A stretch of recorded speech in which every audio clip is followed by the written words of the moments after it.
Good afternoon. Good afternoon. I'd like to welcome you to this public hearing of the New York City Rent Guidelines Board. This is the first of 4 public hearings to consider comments concerning proposed rent adjustments for renewal leases for apartments, lofts, hotels, and other housing units subject to the Rent Stabilization Law of 1969 and the Emergency Tenant Protection Act of 1974. These adjustments will affect renewal leases commencing between October 1st, 2015 through September 30th, 2016. And again, we would really like to thank all of you for coming out. We've been studying reams of data and will continue to do so, but it's also important for us to hear from you.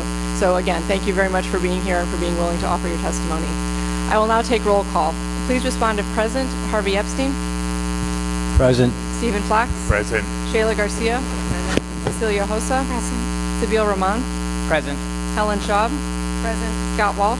Present. Sarah Williams Willard. Present. Rachel Godsoll, Chair, obviously present. The next meeting of this board will be a second public hearing on June 11th.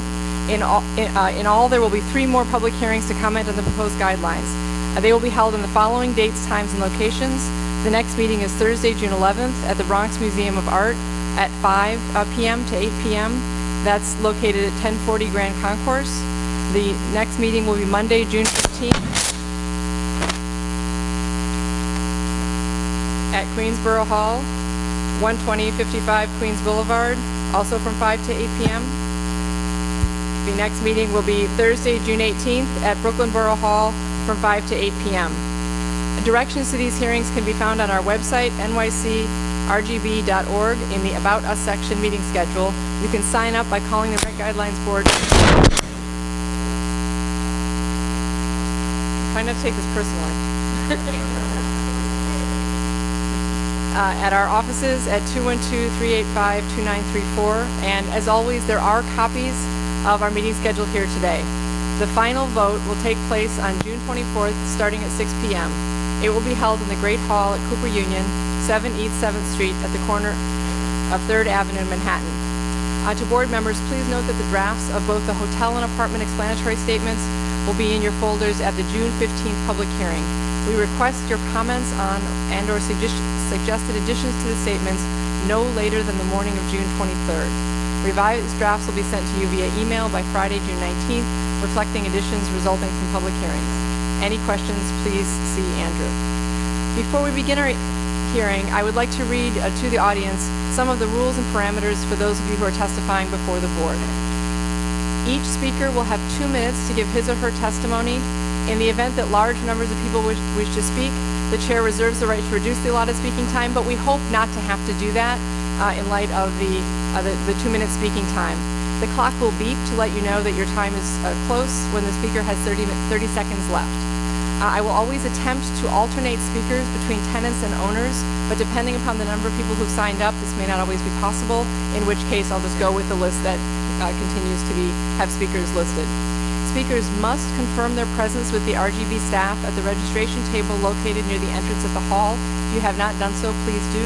Speakers will not be called if they have not checked in at the registration table. I will try to call several names in advance. If your name is called, we'd appreciate it if you'd move to the front of the auditorium. If you have materials to distribute to the board, and we welcome that if you have them, you should give them to the RGB staff sitting at the sign-in table near the entrance. And we ask that you please try to stay within your allotted time so that we can hear everyone. Again, the goal of this hearing, as is our goal for every one of the hearings, is to hear anyone who wishes to testify and to listen carefully to your concerns. We are delighted to have a fabulous interpreter who is here to interpret for anyone who's Spanish speaking, and she will now speak for herself. Buenas tardes, me llamo Telesh López, voy a ser la intérprete para esta audiencia este día y antes de empezar quiero leer algunas de las reglas para esta audiencia. Las personas que van a dar su declaración tienen 2 minutos para dar su testimonio. Si tenemos un gran grupo de personas que quieren dar su testimonio, la presidenta va a tener que reducir el tiempo y esperamos de no tener que hacer eso, pero sí tenemos un tiempo limitado. Va a haber una alarma que va a sonar cuando tienen 30 segundos para terminar su declaración. Vamos a tratar de alternar entre declaraciones entre los inquilinos y los dueños, pero eso a veces no va a ser posible. Para asegurarnos que todos están presentes, asegúrense de registrarse a la entrada por la entrada de este salón. Las personas que van a dar sus declaraciones no se les va a llamar al menos que se hayan ya registrado al frente. La persona facilitando va a tratar de llamar a un grupo de personas por anticipado. Si usted escucha que llaman su nombre, por favor vengan por enfrente del auditorio para estar preparado para dar su declaración. Si tienen materiales que quieren presentarle a la Junta, por favor dénselo al personal de RGB por enfrente donde ustedes se registran. Y por favor les pedimos que se mantengan con el tiempo que les dan para dar su declaración. Gracias.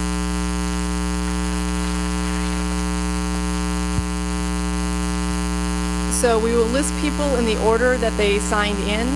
We also offer a courtesy for public officials if they themselves are here, and that is a courtesy for public officials, but otherwise we will list people in the order in which they signed up. So if we could have Anita Ram,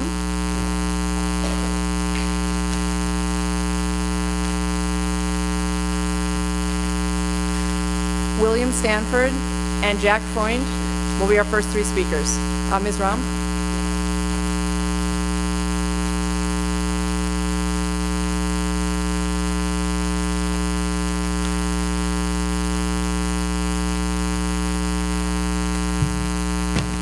Good afternoon. My name is Anita Ram. I'm the songwriter for Metropolitan Council on Housing.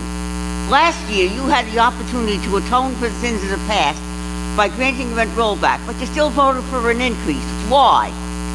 Over the past years, landlords' incomes have gone up way ahead of their actual expenses. We know that those landlords who are in genuine distress can apply for a hardship increase, but few of them do. Also, fuel costs went down 21%, and they are still somewhat lower than they were last year. If you vote for a rent rollback, tenants will have more money to spend on goods and services, jobs will be created, and our economy will thrive. If you vote for any kind of increase, people will have less disposable income, jobs will be lost, and there will be an increase in homelessness and social problems.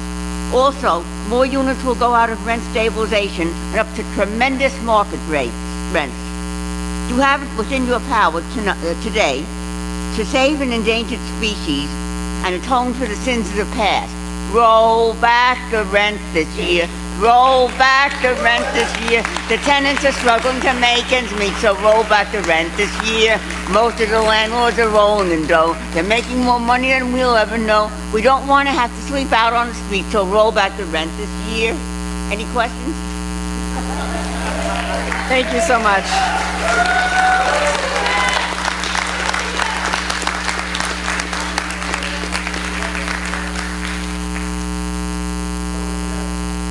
Jack Freund.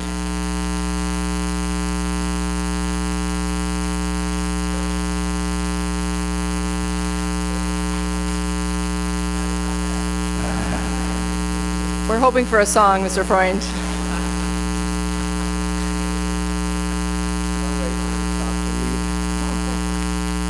Okay, thank you. Members of the Rent Guidelines Board, can you hear me? Members of the board, you're all good-hearted, well-intentioned people who have the best interests of the city's tenants in mind. But you are going in a direction that will hurt, not help, these tenants. The mayor's right about one thing. He said in the paper this morning, the cost of housing keeps rising. And it's largely because government keeps increasing taxes and imposing new costs on owners. Last year, you did not want tenants to share these increased costs because they could not afford it. But the RGB doesn't have the authority or the tools to deal with housing affordability. You are convinced, as you were last year, that owners across the board are sufficiently profitable to absorb rising operating costs. But you don't have the tools to make that judgment or the authority to place the burden of rising costs on property owners. Inadequate rent increases again this year will only result in disinvestment and deteriorating housing. for the tenants you all and we all want to help. The role of the RGB is not to solve affordability or regulate profitability. The role of the RGB is to sustain the city's stabilized housing stock. We urge you to adopt reasonable rent guidelines this year, increases that are not onerous for most tenants, but sufficient to meet increased operating costs. Thank you. Thank you.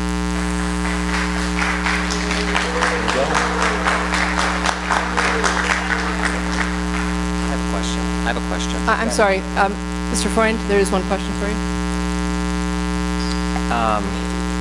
Can you just talk a little bit about what you feel like the RGB's response is to the relatively low PIOC this year? I'm sorry, what the response? What the response of our board should be based on the relatively low PIOC this year? Thank you, Scott. It's a good question. I mean, we do have an aberrationally low PIOC. Let's remember, first of all, and I have to direct this comment to the chairperson who talked about the predicted price index. These are past costs, okay? Owners are being compensated going forward for costs that they have already incurred. Now, this year the price index only came in at 0.5%, smallest increase in many years. But on average, if you look at cost increases over the years, take a look at the last 10 years, they've been increasing between 5 and 6% a year, every year, largely because of real estate taxes, water and sewer increases, and as in this year, all costs going up. And we can't wave that away. Those cost increases show up whether you look at the PIOC as amended, the RPIE statements. You cannot wave away the increased costs of housing. So we ask you to look at this year as an aberration, to go back to last year's considerations where the price index was costs increased by nearly 6%. There was a 1% guideline increase. Going forward, the projection is 4.2% for next year. It'll probably be under projected. So you have, and the history of the Guidelines Board over time has been to smooth out these ups and downs in the price index. Owners never get the full price index or anything close to it when costs are very high, and when costs are very low, sometimes in the past they've gotten a little bit extra. That is not overcompensation. That is smoothing, which is a very different thing. So we're looking to this board to look at the long-term increase in costs, both past and projected, and to provide a reasonable guideline. You know, most tenants, when you look at the middle-class tenants, I hope this board has gotten a copy of the Citizens Budget Commission Myths and Realities report. You'll see by an independent body, a respected body, the Citizens Budget Commission, that middle-income tenants have, according to their report, a rent-to-income ratio of 19%. That's ridiculously low. The rest of the country is 30%. But that's the conclusion that they came to, not us. That's their number for middle income. So what I'm saying is most tenants in the city, despite the hysteria that is going on over rent regulations at this point in time, most tenants, middle-class tenants that people talk about, do have the ability to withstand a moderate rent increase. And that's what we're asking for, just a reasonable, moderate rent increase so that owners can continue to maintain their stock, invest in an old and aging housing stock. Does that cover your... Thank you. Thank you. So William Stanford, and then Joseph Condon, Marietta Hawks, and Ann Korchak.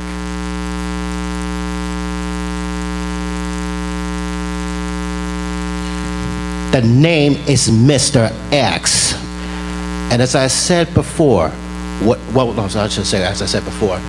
whatever decision you make on June 24 won't affect me. Why? The HPD, not the RGB, gave me a non-portable Section 8 voucher. Therefore, the HPD, not the RGB, determines my fate.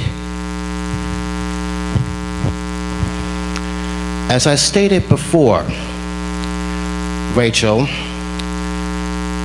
it's unwise to start public hearings at 5 p.m., it's definitely unwise to start them at 2 p.m. But you ignored me. And as an old saying goes, your hard head will give you a soft behind. Okay? I see nothing, you haven't changed since I blasted you about your behavior. Within 1 year ago this month, you're back at it again. Okay? So I'm disappointed with you. But I'm not only disappointed with you, I'm disappointed with the executive director, because he's the reason why we had to pass a security check at 77th Street whenever preliminary and final vote meetings, particularly final vote meetings, were held. Just in case you didn't know, he's the reason why we had to pass security checks. 2 years ago, he asked the cops to watch us, which was unnecessary. There's no excuse for that. Okay? There's no reason why we had to pass a security check at 77th Street. That should be eliminated. Okay? As far as a rent, I understand the tenants want a rent freeze and a rollback. That's not happening based on what Stephen Flax did on June 23 and based on what Rachel did here on April 29. So you can kiss the rent freeze and rollback goodbye, at least this year, based on what they did. Thank them for that. Thank Mr. and Mrs. Stephen Flax for that. Thank you for your testimony. Joseph Condon?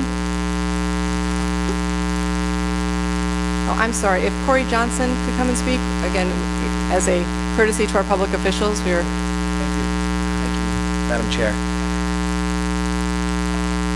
Good afternoon. My name is Corey Johnson, and I represent District 3 in the New York City Council, which includes the neighborhoods of Chelsea, Hell's Kitchen, Greenwich Village, and parts of Soho and the Upper West Side. I want to thank the Rent Guidelines Board for the opportunity to offer testimony here today, and I'd also like to thank all the members of the public who have turned out to share their views.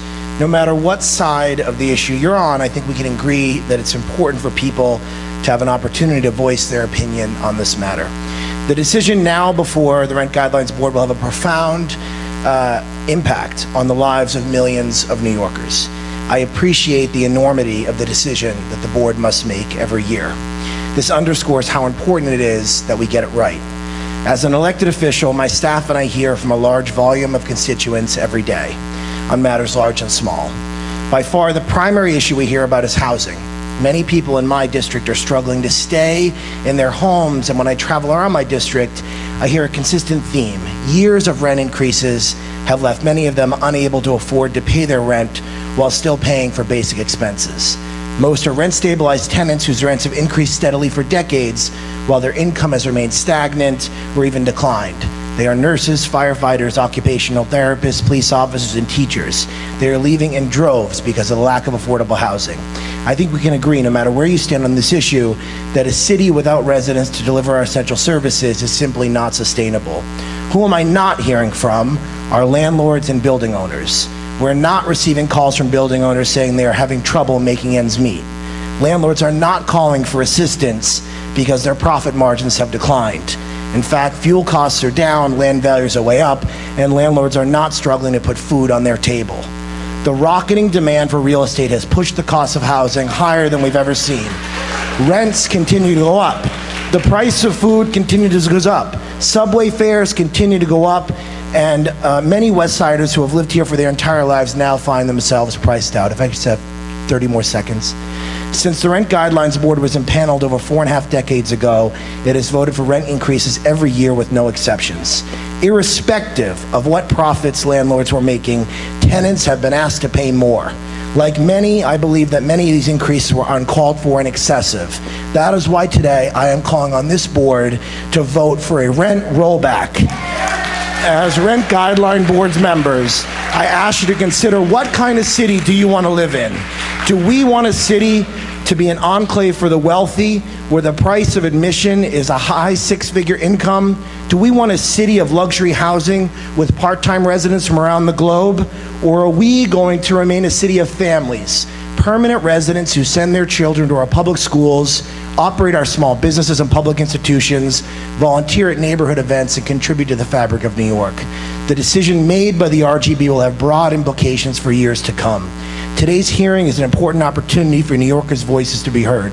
I urge the RGB to fully consider the testimony received today from tenants across the city and deliver a rent rollback that will deliver relief after decades of increases. Do the right thing on behalf of the 2.5 million New Yorkers that are counting on you. Please do the right thing this year. Steve, do the right thing this year. Mr. Johnson. I was disappointed last year. Rachel, you've done a great job as chair. Thank you very much. Rent rollback. Thank you. Councilman.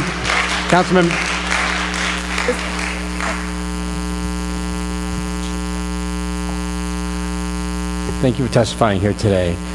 So we just heard a little while ago from the real estate industry that how middle-class tenants are doing fine, and really this idea of that we're losing a middle class in New York, it seems from their perspective somewhat of a fiction. I'm wondering how you respond to that argument that we really don't need a rent rollback based on the facts on the ground. So if you look at the numbers, and the numbers don't lie, close to 40% of New Yorkers are living at or below the poverty line. 40%, 4 in 10 New Yorkers. Last year, 60,000 people were in homeless shelters, the vast majority of whom had full-time jobs, and they still couldn't pay their rent. And so the middle class has been declining in our city. We know that because of vacancy decontrol, landlords are incentivized to try to get people out of their units. And that's why we need to repeal vacancy decontrol. But I think the numbers don't lie. It is a tale of two cities. The mayor ran on that. And it's my hope that after years and years and years and years and years of increases, whether they were warranted or not, that this year, the Rent Guidelines Board puts 2.5 million people and values those 2.5 million New Yorkers over a handful of landlords that are doing just fine. Thank you.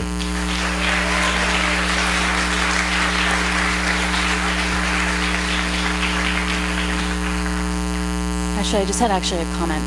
I appreciate your testimony today. I would appreciate, though, for public officials particularly, to not single out particular members on the board. I'm uncomfortable when people do that, particularly people who are in a position of power such as yourself. Please address us as a board as a whole, not actual individuals. I was uncomfortable with what happened last year. I was uncomfortable with what happened last year. Thank you, Madam Chair. Hey, Corey. Oh, hi, Talk Sheila. a little bit about what you did and how you got all of your testimony was really great, and I think that you really summed up to the, everything that happened at that event that you held. I wanted if you can talk a little bit about how many people came, and also how many of those people were landlords, and what did you hear from the crowd? So we had, I had a Rent Guidelines Board community event talking about the RGB, educating the public about the RGB in March, and we had over 200 people that showed up at PS3 in the West Village. There were some landlords that came, some landlords that live in my district, especially in Chelsea, and they came and they learned a lot themselves, actually. But what we heard over and over again, and I do not mean this in a disrespectful way towards all of your service or the people that came before you, was they feel like it's just a rubber stamp every year. Tenants feel like no matter if they show up or they don't show up, there's going to be an increase. They feel like that the numbers don't matter. The price index of operating costs doesn't matter. And so people really came to, they learned something, but they came to really voice their frustration. They came to say, why does this persist every single year, no matter what the numbers tell us? And to get 200 people, we only gave about 10 days notice. 200 people on a cold March night to come talk about the RGB, I think really spoke to how important this is, and it's really a microcosm of what's happening all over the city. Thank you. Thank you, Sheila. Thank you for your service. Thank you very much. Thank you. And I hope we can assure everyone, every member of this board takes this role extraordinarily seriously. We consider the numbers, we absolutely want to hear from you, and we want to be able to have a balanced picture in order to make this very difficult decision that we know means a great deal to many people. Mr. Condon, and then Marietta Hawks, Ann Korchak, and Cheryl Miller. And Mr. Condon, thank you so much for your patience. Of course. Preliminarily, I would like to ask the board for an extra 60 seconds. My testimony will be 3 minutes long. Oh, sorry. If you can do your best to stay within a lot of time, we'd appreciate it. Just do your best. All right. Talk show host moment. So there is certainly an overriding concern for the lack of affordable housing options for low and moderate income households in New York City. Chip shares that concern. I share that concern. Owners share that concern. However, we believe that rent stabilization is not an affordable housing program, nor was it intended to be.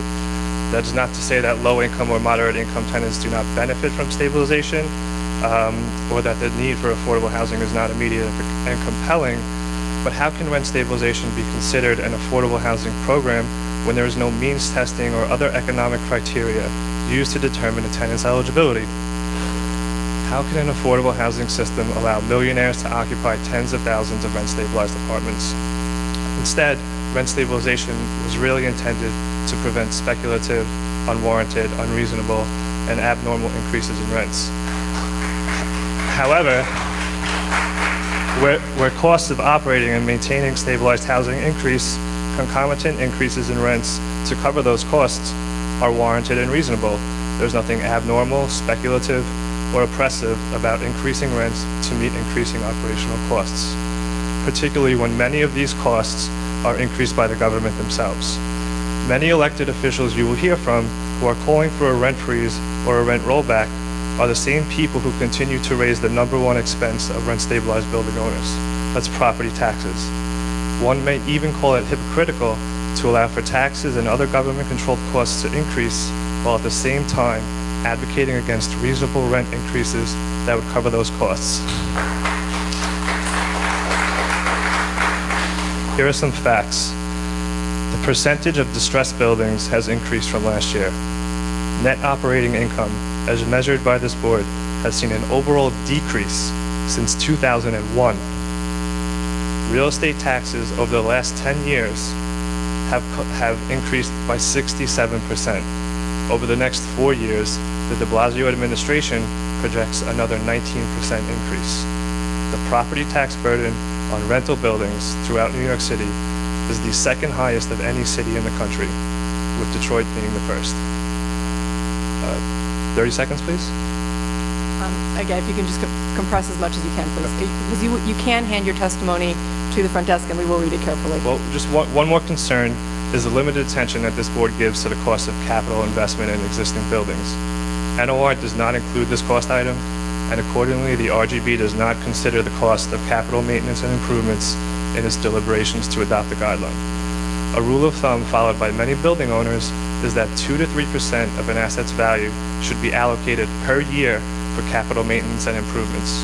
This is the same allocation used by the MTA in their capital budget for the transit system. However, the RGB sets a guideline rate while not accounting for any capital investment at all. By failing to account for such significant cost, the RGB has undercompensated owners throughout the years. I'm done. Thank you.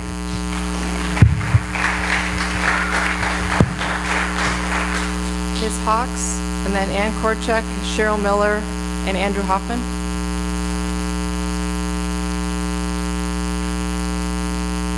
I would like to thank the RGB for listening to my testimony, especially Rachel for answering my email. My name is Marietta Hawks, and I represent senior tenants in Skytown who are disabled and too frail to testify today and come here today. We rely on rents remaining affordable so we can continue to live in Skytown, which is our home. This year, tenants deserve a rent freeze. Rent freeze. MCI legislation must be amended. It is unfair and unjust for tenants to pay forever for a pavement, water tower, security cameras, windows that leak, roofs that leak. Tenants are in a real rent crisis. Living in Skytown, 38 years, I pay 45% of my income to rent. This year, there's been 3 MCIs. This year alone. Last year, we had 5 MCIs. Due to these increases, I have to cut back on groceries and doctor visits. I can't even afford the copays. Because of C-Tubber capital harassment and frequent apartment inspections for pressurized walls, checking my refrigerator, looking in my kitchen cabinets, air conditioners, etc., I suffer from insomnia and high blood pressure. Every day I look under my door for papers to see what CW Capital is going to harass tenants next. One bedroom in Stuytown is now $5,000 to $7,000 for a one-bedroom apartment. How high is it going to go? $5,000 to $7,000. Landlords should not be rewarded 20% for vacating apartments. Close the preferential loopholes. I have met preferential tenants. They're moving out. They can't afford the rents. Besides RGB increases, landlords get MCI increases, 2 vacancy bonuses, 3 individual apartment improvement increases. Stuytown has a rapid turnover of apartments from students constantly moving out, vacancies, people dying, and preferential rent tenants moving out. In 10 years, New York, like Boston, will have no rent regulation. Renters need vacancy deregulation. I can remember over 10 years ago, we were in Albany with renters, and we were struggling for the rent laws. We do have many more people, so if you could quickly summarize. Thank you. We have lost 300,000 rent-regulated apartments in over 10 years. The rent freeze this year. Thank you, Ms. Hawks.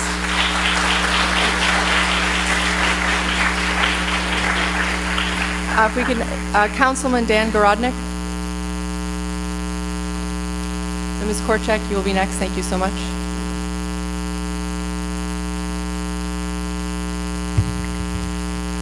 Good afternoon. Good afternoon, Madam Councilman. Chair and members of the board. Thank you very much for having me. My name is Dan Garodnick, and I represent the 4th District in the City Council, an area which goes from 14th Street to 97th Street and includes the 25,000 rent-stabilized tenants in Stuyvesant Town, Peter Cooper Village. I want to thank Marietta and my constituents who have been here already to testify and who will be here to testify. I will note that there are distinctions between the landlords that you will hear from today. We have a big corporate landlord, a special servicer, who was appointed after the largest failed real estate transaction in history. They are certainly not struggling and certainly not suffering. And I'm here to ask that you make the historic choice to institute a rent rollback this year.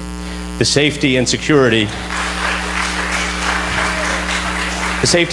that rent-stabilized housing provides for thousands of New Yorkers has been under a persistent threat, and rent-stabilized tenants are in desperate need of relief.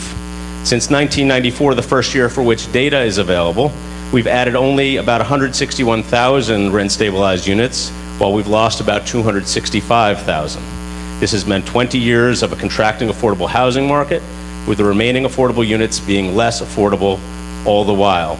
Over the past year, New Yorkers have been burdened by mild economic progress with slight improvements in employment, gross city product, and inflation, unable to help stem the tide of a housing market that has grown more and more challenging. This year brought more need for homeless shelter accommodations and continued low vacancy rates. New Yorkers are once again challenged to afford rent increases no matter how low. The 2014 Income and Affordability Study confirms this bleak reality with a whopping 9.5% increase in city homeless shelter visits over the last year and an average of over 54,000 occupants each night. Evictions continue to be the leading cause of shelter entries, representing a third of all entries in 2012. With few options available to those who cannot afford rent, these figures are very troubling. Madam Chair, I don't know what the protocol is here. If you'd like me to wrap, or 30 seconds, what am I allowed to do Summarize, here? that would be great. Okay, I will summarize. I've been in your position almost every other day this week, so I will just say that we appreciate the position that you are in, but that renters are continuing to struggle, and the disparity between renters and owners' needs is growing. So we believe that this is an opportunity for this board to take a bold step. We appreciate your consideration of that, and we know you have a lot of testimony today, so I will defer. Thank you. Thank you, Councilman. Councilmember Garodnick.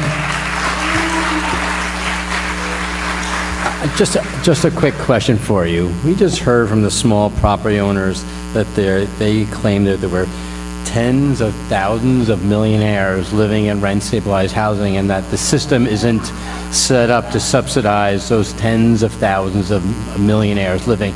Since you represent a large development that has large numbers of rent-stabilized housing, how would you respond to that allegation? I just really don't see that as our core question here. you're always going to have a handful of people who may not be the folks who are most needing a rent-stabilized apartment. That happens. But fundamentally, you have so many New Yorkers who need this protection, and not only need the protection that they're fighting for in Albany, but they need the protection that this board is able to afford to them on a year-after-year basis. And in light of the way things have proceeded over the past 5-6 years, I believe that this is an opportunity for us to take some steps in favor of the tenants and to give them the break that they have not had in a very, very long time. I don't think that you would look at these million apartments and say that you're talking about millionaires. I know most of these people, at least in my district, and I can say that with certainty. Thank you so much.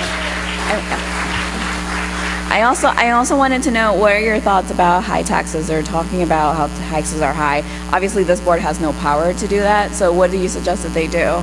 Like, what are some steps that they can take and maybe get some relief if they see that as a thing that's really burdening them? Well, I think that's a conversation that we should be having. I think that people who are in my position, we are interested in talking about ways to give relief to taxpayers, whether they are the payers of property taxes, or whether they're paying commercial rent taxes, or whether they're paying taxes at any different level that we implement here in New York City. So we should have that conversation. But the key here is that we have a disparity between Can we the please let him owners. answer the question? Thank you. We have a disparity between the owners and the tenants in this situation, and we need to address it here. I'm sensitive to the constraints that owners have, but the tenants they are struggling in a more significant way, and it is the job of this board to help even that out. Thank you very much. Oh, hi. Hi, I'm sorry. One last question. I like the idea of a conversation, and I've always been flummoxed by the fact that there's no standing conversation among the different arms of city government. And I welcome, and I think maybe some other members of our board may welcome that exact conversation to occur between City Council, Department of Finance, RGB, utility. It'd be interesting to see if you can get the stakeholders that impact all of affordability, housing, and all the things that impact both owners and tenants at the same table at the same time, and not in a sort of a dream team sort of sense, but really truly in a dialogue where we can understand what are the respective individual stakeholders, what their needs are, and how we can potentially work together to accommodate the tenant and the landlord side of these needs. And I would welcome it. And again, I can't speak for my other members, but I know that I would absolutely welcome it. Well, I certainly appreciate the point, and between now and when you all gather again for these grand conversations, I certainly am willing to help have that conversation. Obviously, when you all are making the decisions you're making, it's very much in a zero-sum situation. If you do a rent rollback, obviously that's impacting property owners, and when you increase above a certain percentage, that's coming directly out of tenants. But there are broader conversations to be had here, and I certainly am happy to have those with you. So I'm going to quote you on that, so I appreciate it. You got it. That's Thank fine. you. Thank you very much. Thank you, Councilman. Councilperson Margaret Chin.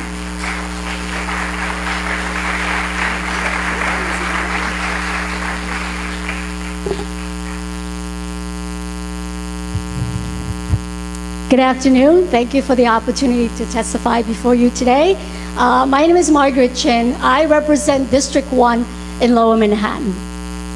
Last year, the Rent Guideline Board voted on the lowest increase for the 1 to 2 year lease in a decade. And this is due to the needs to keep rent at a level where vulnerable New Yorkers like seniors, disabled tenants, working class family can remain in their home. While last year I had pushed for a rent freeze, the conditions of living in rent-regulated apartment in my district have not improved, even with the slight increased rent from last year. And that's why this year I'm joining with the tenant and advocate to call for a rent rollback. Now, if the board was created to look at the hardship that both tenants and landlord face, then it is safe to say that the property owners have not suffered from the decades of increases the tenant had to put up with. Based on the data the board has collected, the projected average increase of owners' costs only went up 0.5% last year, and that the average net operating income for landlords has increased. If we could let everyone I testify hear, without interruption. you know, complaints from my constituents every day, and the lack of heat, hot water, repair, harassment, and eviction. At the same time, income have not kept pace with the rent increases, and our number one priority needs to be to make sure that housing conditions are adequate, clean, and safe, and that rents are affordable. And that is why this year we are calling for a rent rollback. Now, in my district, we have landlords who are buying a building after building just to turn them into luxury rental. And the first thing they do is to harass the rent-regulated tenant. So I really urge you to send a strong message that tenants who contributed and build up their community should have a right to stay and should have a right to a decent, affordable apartment. Thank you. Thank you, Councilperson. I provided the full testimony, but... Councilmember Chin, thank you for testifying today. I wanted to hear some more details about what type of tenant harassment you're seeing and how it relates to rent-stabilized housing and rent increases that are potentially on the table for today. You know, when a lot of times they say these new landlord comes in, a lot of them are backed by, you know, hedge funds, whatever, and they're out to make a profit. And even when we met with them, they said, oh, we're improving the building conditions. But when they start doing the renovation, they don't care about the tenant who lives there. They started like tearing up apartments, causing lead dust flying all over the place. That is like at the higher point that is legally the legal limit. And they refuse to renew tenants' lease. All these are form of harassment. To do what? And also they knock on their doors and we'll buy you out. You know, we'll give you an X amount of money. We want you to leave. Because they could turn that rent-regulated apartment that costs a couple $100s a month into a couple of $1,000s. So, and this is happening all over Manhattan, but particularly in the Lower East Side, in Chinatown. I represent District 1. I have multi-million-dollar condos, or maybe more than that. But I also have people who are hardworking who live in this rent-regulated apartment, and they're suffering. But by organizing, we're able to fight back. But we are not, you know, we cannot allow these landlords to come in and think that they could just speculate and buy a building and just harass people. This is unacceptable. Thank you, Councilmember. Thank you very much. So I urge you, rent rollback.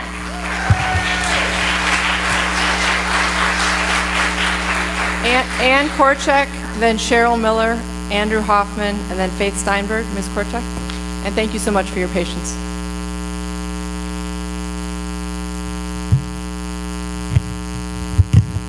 Good afternoon. My name is Ann Korchak. The Korchak family has been a small property owner in Manhattan for 60 years. I'm grateful for the opportunity to address the Rent Guidelines Board, and I'm thankful for your attention today. The idea that rent control and rent stabilization is providing affordable housing to working and middle-class families in New York City is not always the case. We currently have 8 regulated tenants. The overwhelming majority of these tenants are well-educated professionals that were lucky to find a rent-regulated unit when they were apartment hunting many years ago. 4 of these regulated tenants, with an average tenancy of 42 years and an average rent of $986 per month, own vacation homes.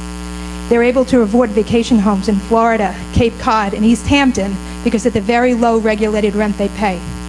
Rather than using the money they saved with their low rent to buy an apartment in Manhattan or a home in the outer boroughs, they took their money out of New York City and pumped it into another economy. Their ability to afford both, a vacation home outside of New York City and a regulated apartment in the city, means that the rent-regulated units in our building rarely become vacant. Fewer turnovers mean that would-be New York City residents looking for an affordable, stabilized apartment can't find one. The noble idea of offering affordable housing to working and middle-class families is not being realized. Instead, there's a large community of residents that won the New York City apartment lottery and their decision to remain in place is a key factor for the New York City affordable housing shortage. The low turnover means our long-term tenants are paying rent that is far below market, and we are hard-pressed to meet our ever-increasing costs. This year, we replaced a boiler at a cost of $40,000. We had to spend another $40,000 to install a new chimney because our 100-year-old chimney does not meet building code. We ask that you approve an increase that will allow us to continue operating our small residential building and provide decent housing to our tenants.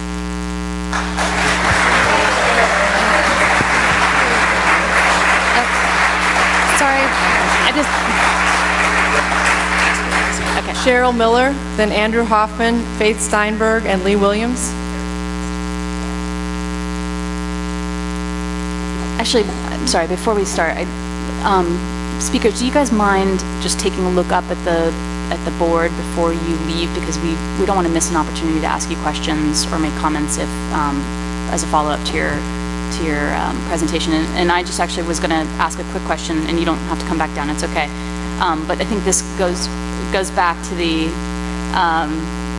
okay, thank you. Excuse me for 1 second. Ms. Miller, if you can give us 1 second. Thank you so much, Ms. Miller. I appreciate your testimony, and I think this actually goes back to what Chip had been mentioning about people who, without a means test, and our system is not set up to have a means test, and there's pros and cons of that as well, but we do not, our current rent-stabilized system does not require a means test on the tenancy. So we might be in a situation that you had where you have tenants that you know of that do not make that, this is not about affordable housing for those tenants.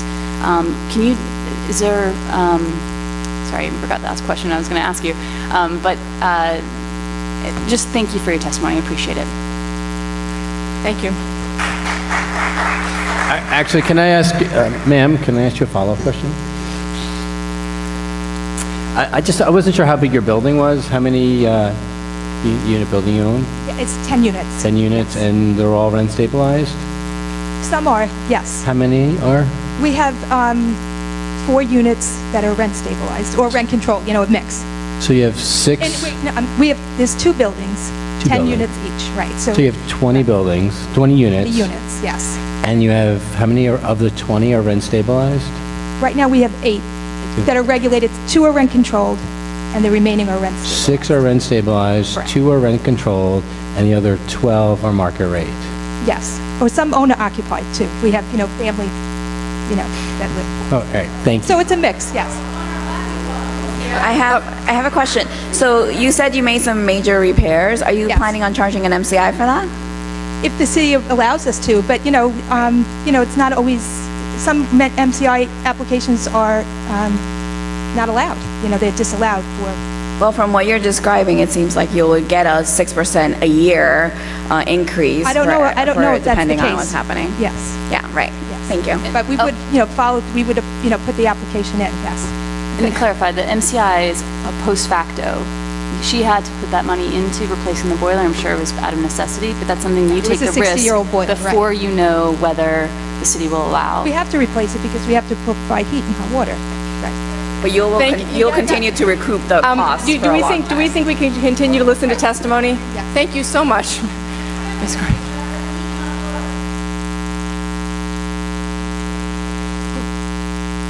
Good afternoon. Thank you, Ms. Miller. Hi. Okay, my name is Cheryl Miller, and I'm a resident of Washington Heights. I've been living in my building for almost 9 years now, in which time I have seen a significant decrease in services. The elevators in my building are not safe. People have been getting stuck. The fire department on some occasions has been called to get people out of the elevator. There are children, elderly, sick, and disabled people that live in my building. Management has been saying they're going to replace the elevators, but nothing has been happening. For 3 weeks, back in the end of April, my floor and another floor, which are the only 2 floors in my building that have gas. The rest of the building has electric stoves. My floor and the 3rd floor had no cooking gas for 3 weeks. The gas was shut off by Con Edison due to the fact that there was a gas leak. This could have resulted in another East Village situation with great amount of people dead as a result. This is negligence on the part of the landlord, not checking gas lines, maintaining building equipment such as the boiler, etc. New York City law states that landlords must provide a habitable dwelling to the tenants. Mine is not. For 2 years, I was continually dealing with leaks in my kitchen ceiling. I spoke about it last year when I came before the Rent Stabilization Board last year. I gave my testimony. At that time, I was dealing with leaks continually in my kitchen ceiling, which is a health issue. Other people in the building have or are dealing with leaks as well. Again, negligence of the landlord. There are 150 apartments in my building, and we only have 2 maintenance men who know how to do repairs. The other 4, all they know how to do is mop and sweep the floors. This is unacceptable. The landlord doesn't want to spend the money to hire more people. And for all of this, they want a rent increase? Not. There should be a law that mandates landlords live in their own buildings. Take care of their building, and then they can get their rent increase. It's that simple. I'm asking the board to vote, roll back the rent increase for these deadbeat landlords. Thank you. Thank you. So thank you so much for your testimony, Ms. Miller. One comment I would make, if there are conditions that people are experiencing, there is information about the Housing Preservation Development options to seek help, and please do avail yourself of that at the front desk. Thank you so much.